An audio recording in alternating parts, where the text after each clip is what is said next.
Charles Taylor will be the first former head of state to be sentenced by a world court since the Nazi trials at Nuremberg in 1946. The former Liberian president was convicted in April on 11 counts of war crimes and crimes against humanity. The trial chamber unanimously finds you guilty of aiding and abetting the commission of the following crimes.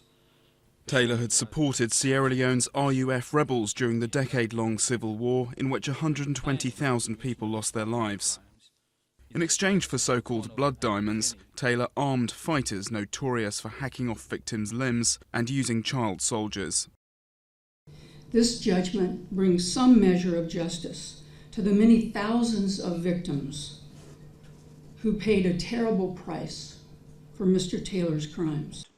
Taylor's trial lasted 4 years and saw some high-profile witnesses testify, such as the supermodel Naomi Campbell, who's thought to have received a gift of diamonds from Taylor in 1997. Judges at the Special Court for Sierra Leone, near The Hague, cannot impose a death or life sentence, but the prosecution are hoping for 80 years.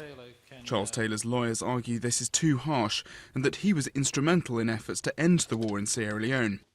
Prior to the sentencing, Taylor also argued that the case against him had been biased.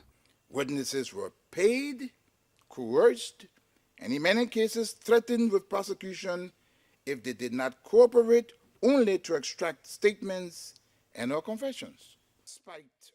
Any sentence handed down to Taylor will be served in a British prison. Both sides will have 2 weeks to file an appeal. In Sierra Leone.